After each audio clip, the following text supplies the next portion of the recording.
Aliás, o presidente da Câmara, Hugo Motta, também falou sobre esse assunto num evento da ONU. Vamos então com o André Anelli, que voltou de um ano sabático e está agora conosco aqui no nosso 3 em 1. Bem-vindo, meu amigo. Que bom tê-lo de volta. Obrigado, Evandro. Foram só 15 dias, mas que bom que parece o ano. Boa tarde para você, boa tarde a todos aqui no 3 em 1 da Jovem Pan. De fato, o presidente da Câmara dos Deputados, Hugo Motta, se manifestou durante uma conferência interparlamentar promovida em colaboração com a Organização das Nações Unidas, a ONU. E foi nessa ocasião que ele acabou afirmando que várias medidas foram colocadas em prática aqui pelo Congresso Nacional no sentido de fazer com que o governo federal possa contra-atacar, por assim dizer, diante desse tarifaço que foi imposto pelo presidente dos Estados Unidos, Donald Trump, de 50% nos produtos importados aqui do Brasil. E Hugo Motta acabou listando entre essas possibilidades de contra-ataque a Lei de Reciprocidade Econômica. Essa medida que prevê, por exemplo, o fim de concessões comerciais, também o fim de acordos de investimento e até mesmo o término de obrigações relativas à Lei de Propriedade Intelectual. E o presidente da Câmara, Hugo Motta, citou que essa medida pode ser colocada em prática pelo governo federal para fazer, então, uma compensação a todo esse tarifaço imposto pelo presidente dos Estados Unidos, Donald Trump, e que isso se trataria então de uma resposta serena, mas com firmeza. No domínio comercial, aprovamos a Lei de Reciprocidade Econômica. Com ela, o Brasil tem ferramentas adequadas para responder a práticas discriminatórias em relação aos produtos brasileiros. É uma resposta serena, mas firme, em linha com a nossa profunda preocupação com o uso de medidas comerciais unilaterais para fins protecionistas e para ingerência em assuntos internos de outros países. Apesar dessa possibilidade, conforme a gente já vem destacando aqui na programação da Jovem Pan, o governo brasileiro, principalmente por conta também de mobilização de parlamentares nos Estados Unidos nesse momento, vem tentando diálogo com o presidente dos Estados Unidos, também com autoridades americanas, no sentido de fazer com que esse tarifaço previsto para ter início no dia 1º de agosto, ou seja, daqui a 3 dias, não seja colocado em prática, porque na avaliação das autoridades brasileiras, os americanos teriam mais a perder até mesmo do que os brasileiros, uma vez que já existe um saldo favorável na balança comercial para os Estados Unidos e que, portanto, então, não haveria necessidade desse tarifaço. Esse tem sido o principal discurso não só do governo, mas também daqueles parlamentares que buscam diálogo com os americanos. Evandro. Muito obrigado, André Anelli. Um ótimo trabalho para você. Nos falamos mais ao longo dessa edição.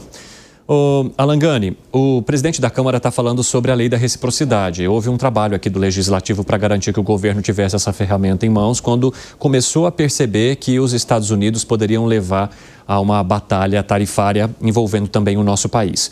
Só que nas últimas reuniões que nós vimos com o vice-presidente Geraldo Alckmin e com outros atores que estão atuando nessa situação agora, vários representantes de associações do agronegócio, de empresas que serão impactadas, disseram que não concordavam com a reciprocidade porque entendem que isso poderia significar uma retaliação e que traria questões e consequências mais negativas ainda do que as que podemos ter a partir de 1º de agosto. Como é que você avalia a fala do presidente da Câmara, Hugo Motta? Sou contra a fala do presidente da Câmara dos Deputados, sou a favor dessas associações de classe, que me parece também que é a do vice-presidente da República, ou seja, a gente já tem um problema com a tarifa de 50%. Se a gente retaliar com a reciprocidade, a gente passa a ter 2 problemas. A gente importa uma inflação, a gente encarece o processo produtivo para as indústrias nacionais. Infelizmente, com todo esse tarifaço, vende-se uma falácia, uma falsa verdade, Evandro, de que o protecionismo, quando você aplica contra o outro país, você sai ganhando e o outro país sai prejudicado. E não! Na verdade, o protecionismo é um veneno que se volta contra si. Você acomoda a tua indústria, você perde inovação, você gera mais inflação internamente porque os produtos importados ficam mais caros. Vamos ver agora, na prática, se de fato entrar tarifas maiores lá nos Estados Unidos, isso chegar lá na ponta, Vamos perguntar se o consumidor norte-americano vai gostar do produto chinês chegando mais caro lá no supermercado, na loja de varejo, o carro europeu chegando mais caro, o alimento do Brasil chegando mais caro. Então o protecionismo é ruim. Não é um negócio que... Essa ideia, exportar é o que importa, que tinha esse lema na década de 80 aqui no Brasil, é horroroso. Olha o que era a nossa indústria na década de 80, quando o Brasil era fechado, altamente protecionista. Quando a gente começou a se abrir para o mundo e diminuir, a gente ainda é muito protecionista, hein? E quando a gente começou a se abrir, Evandro, é que justamente a indústria começou a se modernizar aqui. Então, não tem que ir pela reciprocidade. A gente vai acabar gerando um problema para a gente mesmo. E para você, Piperno, reciprocidade ou não? Está correta para mim a fala do presidente da Câmara, porque é o seguinte: o mecanismo aprovado, ele não significa uma vacina, um remédio para ser necessariamente utilizado. É importante que você tenha esse recurso, mas... é mais prudente, aí eu vou concordar em parte com o que o Alan disse, que não se use. Então vamos lá. O Brasil resolve retaliar tudo, taxar tudo em retaliação. É errado porque, por exemplo, você vai retaliar um produto farmacêutico, por exemplo, isso vai encarecer o remédio, isso vai prejudicar a população. Mas, por exemplo, e se o governo resolve, nessa política de retaliação, sobretaxar uma joia da Tiffany's? Dane-se, não é um produto de primeira necessidade, o que custa. Então aí não haveria problema. Você vai, por exemplo, usar isso com moderação e com inteligência, né? Repito, não se pode sair retaliando indiscriminadamente, porque você vai, como disse o Alan, prejudicar o consumidor final. Você não vai, por exemplo, sobretaxar carro. Até porque, você pega, por exemplo, uma General Motors americana, ela está aqui no Brasil há 100 anos. Você vai penalizar uma empresa que sempre atuou aqui no Brasil? Não faz o menor sentido. Mas, em compensação, em setores muito específicos, eu acho que esse é um remédio que pode ser usado, até porque, dependendo da área, o Brasil vai encontrar fornecedores em outros países. Agora, 4h27, quem nos acompanha pela rádio, um rápido intervalo, já espero vocês. Nas outras plataformas da Jovem Pan, continuamos. Bruno Musa, quero te ouvir.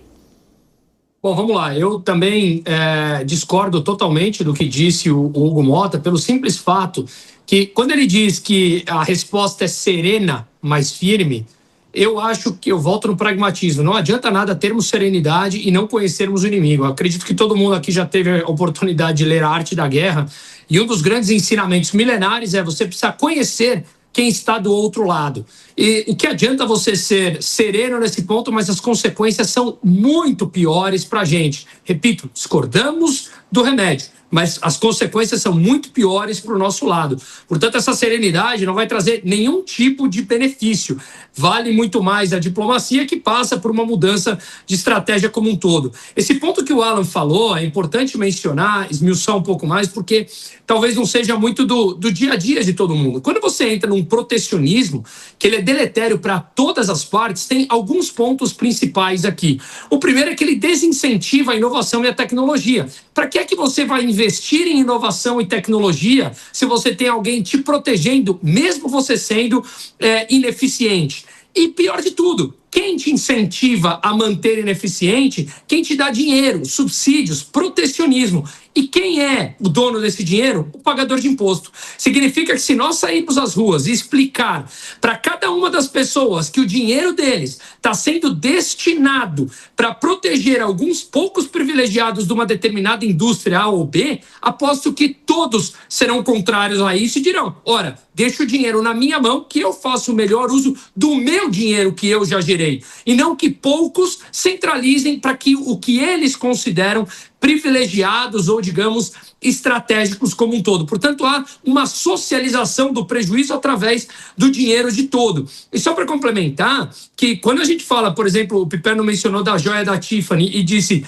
dane-se, vamos tributar. Não é. Você tem uma cadeia produtiva que envolve toda a joia da Tiffany para chegar lá. Desde vendedores, a transportes, a logística, mineradores de ouro. Tudo isso também impacta a geração de emprego, impacta toda a série da cadeia produtiva. Portanto, Portanto, eu não acho dane-se em nenhum ponto. Eu acho que o protecionismo ele é deletério por completo. E forçar o pagador de imposto a pagar por isso, aí sim falta serenidade, falta coerência e nós pagamos novamente. E para você, Zé Maria Trindade, em que barco você está quando olhamos para a fala do presidente da Câmara, Hugo Mota, que diz: a ferramenta nós temos, agora seria apenas aplicá-la. É uma resposta serena, mas é firme. Mas eu acho que o protecionismo ele é deletério mesmo. É óbvio, quando você protege, parece que no primeiro momento já compararam até com a droga, né? Provoca aquela euforia inicial, você pensa que é bom, aí depois vem a consequência que ela é deletéria. E o Brasil é um grande exemplo disso. Olha, Alan, eu cobri sete longos planos econômicos do governo. Virei um especialista. Então, eu sabia quando a cara do ministro dizia que o plano estava indo por água abaixo. Eu entendia quando cada secretário, que eram cargos importantíssimos, hoje a gente nem ouve falar, mas os secretários do Ministério da Fazenda, cada um cuidava de um setor, eram seguidos por nós jornalistas a todo instante. Não, nós vivíamos de planos. E eu entendia quando o plano dava errado. É quando o governo pedia, por favor, aos empresários para não aumentar preços. Olha, qual é o empresário que vai fazer um favor ao governo levando prejuízo? O empresário tem lucro, o lucro é bem-vindo. Quando eles estão ganhando lucro, eles não digam, olha, aqui, nós estamos ganhando bem aqui, vamos dividir com o governo. Aí, quando dá prejuízo, chama o governo para dividir o prejuízo. Isso está errado, não é lógico. E eu tenho 2 pontos, assim, básicos, sem falar no computador Cobra, pelo amor de Deus. Mas o governo Collor de Mello, ele disse que os nossos carros eram carroças. E eram. O carro mais moderno era um Gol quadrado horroroso, né? E você assistia os filmes, aqueles carros maravilhosos. Collor de Mello foi lá, buscou um Lincoln Continental, estacionou na porta do Palácio do Planalto e chamou a imprensa. Eu entrei no Lincoln, tinha até vidro elétrico no Lincoln, para você ter uma ideia, que coisa maravilhosa. Aquele estofado de chenil navalhada era um negócio maravilhoso. E ele falou, assim que eu quero o Brasil. E aí o resultado? Foi o Collor que abriu o mercado.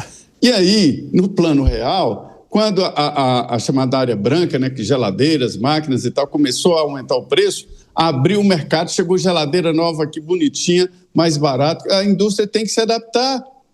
E a gente tomava vinho alemão, Liebfraumilch, que era chiquérrimo naquela época, baratinho, e a indústria do vinho brasileiro, nós vamos quebrar e não sei o que e tal.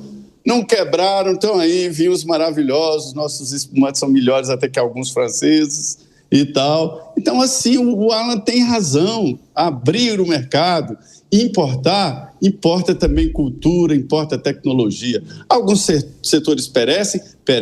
Eu vi também o Lula decretar a China como economia de mercado, e foi um horror. Vieram, que aqui é uma caixa de ressonância, né? Vieram e falaram comigo assim, olha, a indústria de tecido vai quebrar, a indústria calçadista não pode competir com a China. É verdade, alguns setores padecem, mas estão recuperando. Então, a abertura a longo prazo é muito bom. E eu acho, pode até ser que esteja errado, mas Donald Trump está levando os Estados Unidos para uma situação de estagnação mesmo.